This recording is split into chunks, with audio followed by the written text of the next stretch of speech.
Edward Germont and transcribed by Jaime Waxman. The first thing we want to know about this piece is what the title means. What is a pastoral or a pastoral? Well, what it means is the definition tells us that it is an image of the countryside and most specifically relating to shepherds. Now this is an old term that goes back hundreds of years, and it really is about this image, and it's really kind of a romantic image of someone sitting on the side of the hill and playing or singing music on a flute or a panpipe, something like that. But generally what this means is we have a very lyrical, kind of a longing type melody here. When I play it, you'll hear that to me it doesn't really sound sad. It sounds more longing in its quality. And it's very, very simple. Very often a lot of these pastoral melodies will be in a 6/8 or a 3/4 kind of time. Here it is at the beginning.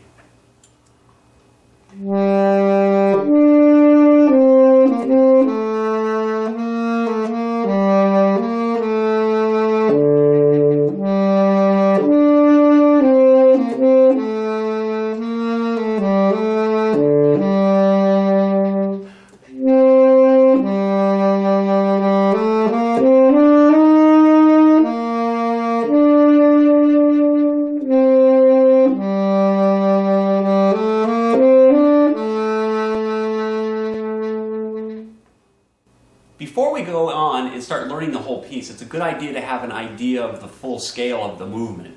So I'm going to talk about the pastoral first of all. Now really this is in 3 sections. You can look at it. You can look at the first melody that you get in measure 3, and you notice that's an andantino. Move down to measure 31, you see that we've got a più moto. We have a new character that's being established here, and we're going to move this tempo along a little bit.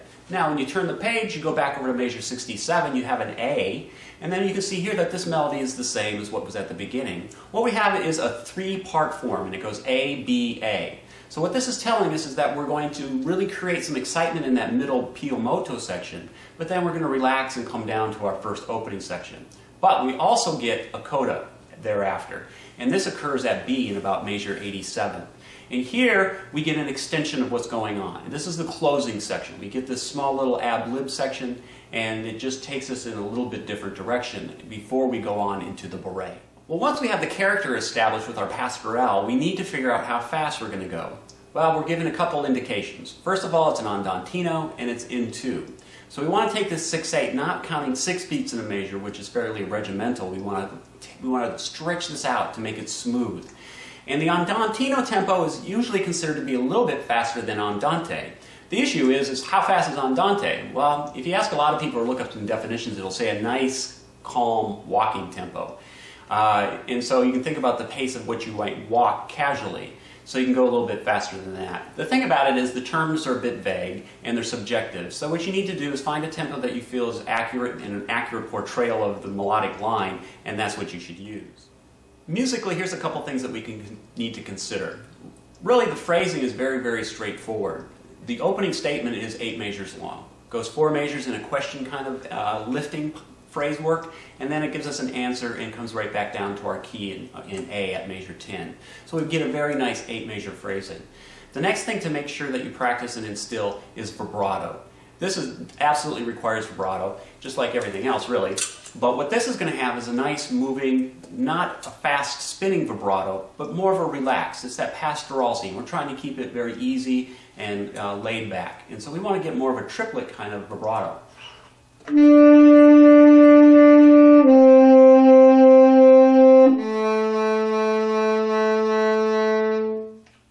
Now, of course, this should vary as we play throughout the phrases, but really work for a triplet kind of vibrato. And it doesn't have to sound metric, and it won't if you do it correctly.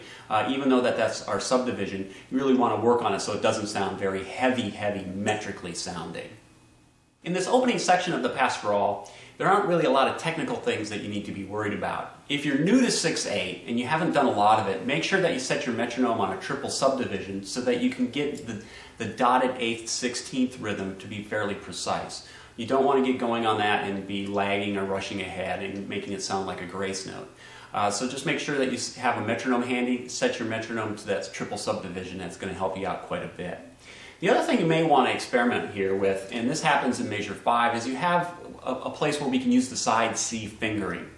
And the issue here is not so much that if you can do it, because you can do it. If we look at measure 5, use the side C fingering on the first C, but the second C you really should not, because you're going to go from that C down to the A, and that's really not a very conducive fingering. It's not very smooth. It's a little more awkward than anything. The side C is a little bit smoother here, but the issue is we get a little bit of a timbral difference between C and side C.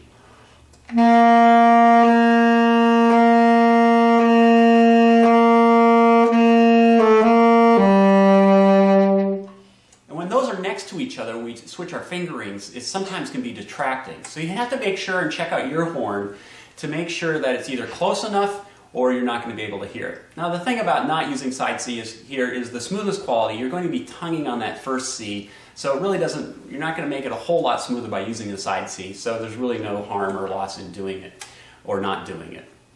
The other technical thing here is in measure 24. We've got two grace notes. Now the thing about the grace notes is that we want to keep the integrity of the rhythm.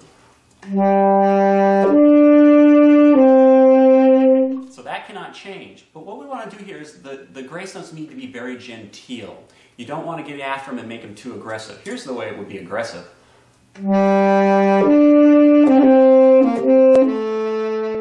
It doesn't fit the character. Once again, we want to just relax with those grace notes and actually make them tish longer than we might if we were going faster. This just helps emphasize the character. We want to make sure that everything is conducive to that really laid back, kind of longing kind of character that we're trying to establish in this section.